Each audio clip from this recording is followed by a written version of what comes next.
Ouais. boo ko liiree nag après di nga xam ndax koo xamante ne la dañ ko indil ay nit rek pour kii ko la wala nit ñi ñoo ko def seen xol daw dagg topp ko di ko bëggee di ko safoo. Mhm. Tournée la bu ñu annoncé ci benn réunion institutionnelle boo xam ne moo di conseil des ministres dans un cadre républicain pourvu que l'activité soit totalement au service exclusif de l'État.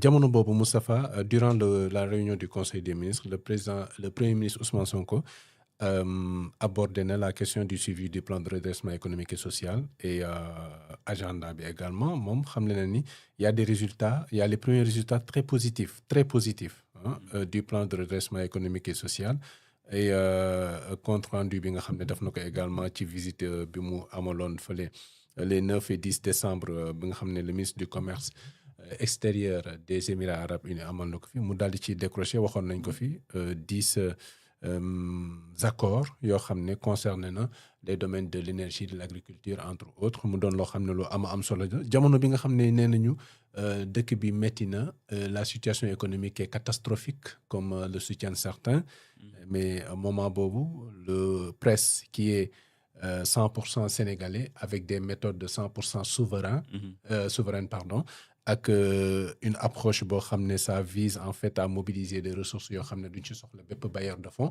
jamono boobu on a l'impression que peut-être le gouvernement dirigé par le premier ministre Ousmane Sonko mu ngi gagné des points hein, malgré la situation difficile. waaw gouvernement mi ngi gagné ay points. léegi xam nga boo déggee ni mu waxee résultats yu positifs yi nga xamante ne am nañ ko ci presse bi ak doxalin yi nga xamante ne ñëpp ñu ngi gis wàññeeku njëkk yi ak yu bëri effort yi nga xamante ne ñu ngi koy def ci jamono joo xam ne économie sax dañ taxaw ne actuellement réew mi waruñoo wàññi.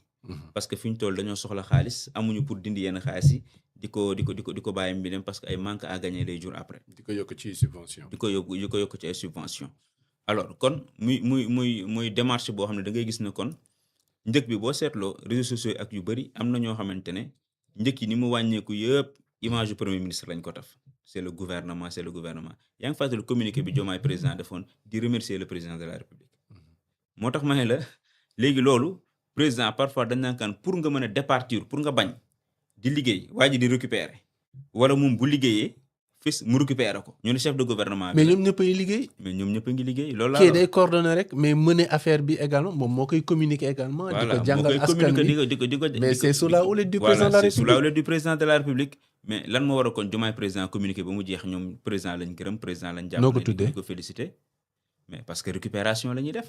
parce que xam nañ ne président bi kese mënu ko sans son mais ñoom ñëpp ci gouvernement. mouvance présidentielle bi lañ bokk. ñoom ñëpp a bokk yëf yi wala. moo tax ma ne la ñaari camp lañ jàkkaar lool.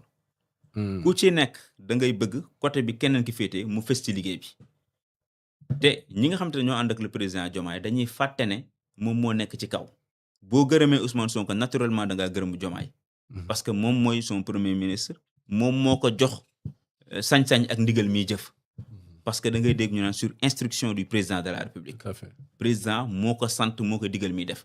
waaye bu fekkente ne yow da nga jàmp ne démarche politique nga am.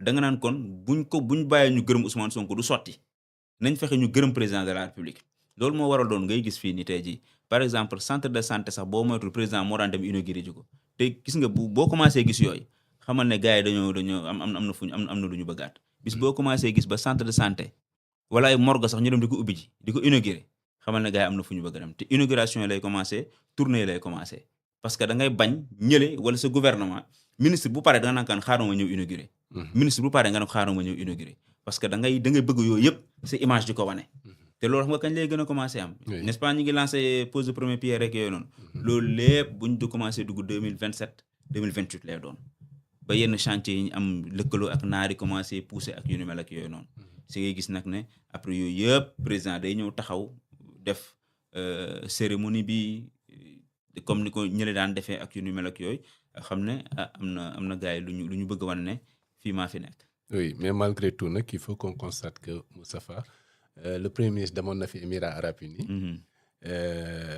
am ñu ne dafa dem en catastrophe am ñu ne il a fui et cetera mais il faut comprendre que il a été envoyé par le président de la République naturellement effectivement puis ministre du commerce extérieur des Émirats arabes unis ñëwee avec une forte délégation pour signer ces accords là gannaaw moom gisanteeg premier ministre dem na gisanteeg président de la République tu vois donc ce non circuit républicain là ba léegi ñu ngi liggéey. oui ba léegi ñu ngi liggéey. il faut que ñu fàttali loolu aussi conseil des pour ne ministres pas premier qu'il y ait ministre de mi ngi ñëw confusion. toog mi ngi liggéey mi ngi def communication. Oui. te mi ngi waxtaan ak le président ba léegi ñu ngi liggéey. Mhm. mais politique bi mooy affaire bi.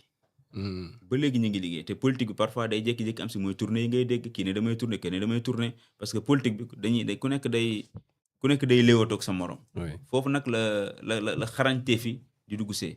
mu ne moo tax buñ ko teelee sóob ci politique bi le président Bassirou Diomaye Faye. Mhm. mun nañ ko xaw a yàq sax yenn liggéey bi mu nekkee nii. parce que politique bu bëri dafa am loo xamante ne daf koy wàññi. waaw dafa am loo xamante ne mën na ko def quoi. mën na ko dañ def ko bàyyi rek mu gën a concentré wu ci liggéey bi. Oui. falu wala nekkaat président yooyu noonu yooyu bu ñu ci tollee Sénégalais nañ choisir. waaw Sénégalais kenn moomu leen kenn du leen tànnal ku ñu war a tànn. c'est clair bu fekkee ne loo bëgg a def ñoo non ban gain politique nga ci war a am loo war a def loolu fi ñoom Macky Sall ak ñeneen ñi nekkee woon. loo war a def ñoo non loo ciy gagné defal nii population bi dañuy def nii puusal kii indil kële calcul yu bëri yooyu après day dem ba sax day yàq sa liggéey. actuellement ñu ngi si dynamique bu baax ñu ngi liggéey nañu resté si dynamique boobu daal moo gën. c'est ça te ñu fexe ba politique bi bu mu ëpp doole liggéey bi ñu war a liggéey au sommet de l'État pour les Sénégalais ndax la conscience citoyenne actuelle n'est pas celle de il y a quelques années. Donc les choses ont changé. Ils ont beau nekk di mener des activités politiques di jéem a politiser à outrance mais Sénégalais ñu ngi toog rek di xool ñoom moom ils sont très patients mais bu tànn jotee moom par force ki ñu tànn mooy toog. Donc le peuple sénégalais est très fort.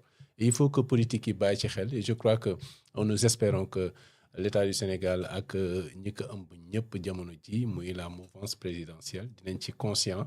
De toute façon les Sénégalais sont conscients xam nañ lu ñu bëgg xam nañ lan la ñuy décider pour seen bopp pour seen avenir et que les politiques apprennent les leçons en voyant ce que font et ce que pensent les Sénégalais. Moustapha waxtaan bi daa mel ni jeex na de. jeex na kay. am nañu mbégte kon.